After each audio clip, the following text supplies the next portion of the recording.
তো আসসালামু আলাইকুম বন্ধুরা। আপনারা অনেকেই থাম্বনেল দেখে বুঝে গিয়েছেন যে আজকের ভিডিওটা কোন উদ্দেশ্যে। আসলে যারা রাসেল ভাইপার নামক এই সাপের আতঙ্কে ভুগতেছেন, এই ভিডিওটা তাদের জন্য। আপনাদেরকে বলতে চাই, আপনারা ভয় না পেয়ে সতর্কভাবে চলার চেষ্টা করুন।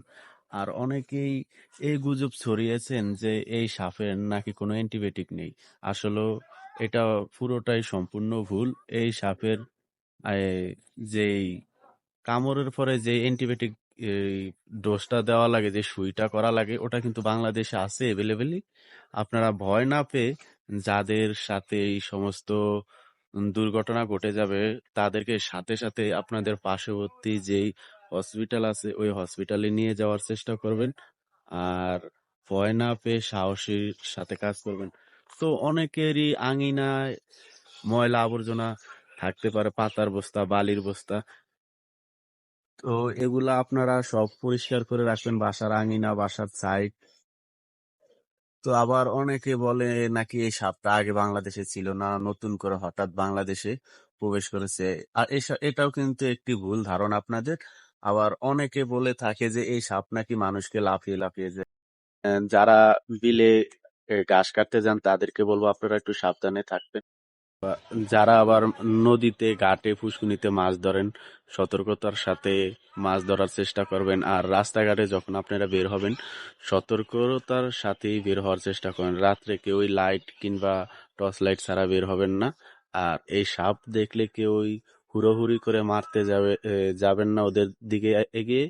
এই সাপটি কিন্তু খুবই আপনার দ্রুত গতি সম্পন্ন। তাই সবাই সতর্ক হয়ে চলবেন, এটাই কামনা করি। এই সাপটির তাড়াতাড়ি বংশবিস্তার করার কারণ একটি, কারণ এই সাপটি ৬০ থেকে ৮০টি পর্যন্ত বাচ্চা দিয়ে থাকে। এই জন্য একটি সাপ যদি ৬০ থেকে ৮০টি বাচ্চা দেয়, তাহলে ১০টা সাপ হইলেই মনে করেন অনেক সাপ হয়ে যায়।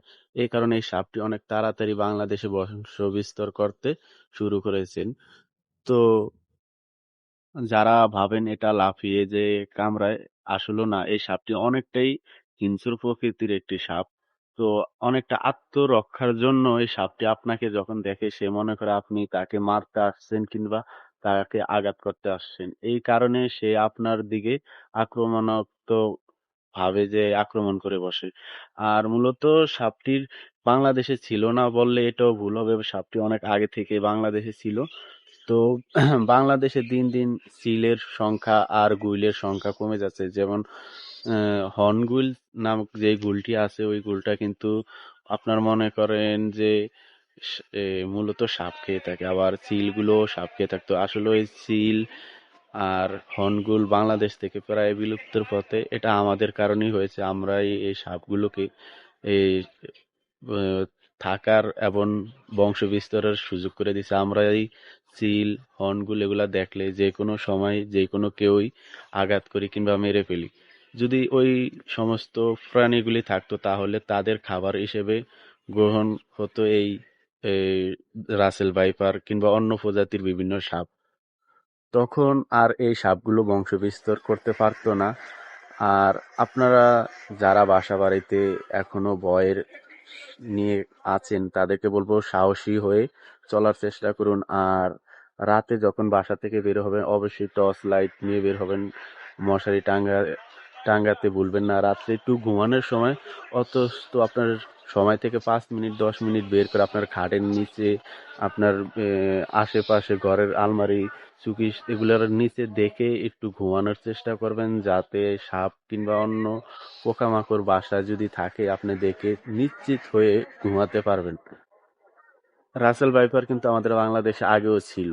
তো হঠাৎ করে বেড়ে যাওয়ার কারণ প্রকৃতির নিয়ম একমাত্র আল্লাহ পাকই ভালো জানে। আল্লাহ পাক কি জন্য এদেরকে এভাবে বৃদ্ধি করছেন এটা একমাত্র আল্লাহ পাকই ভালো জানে।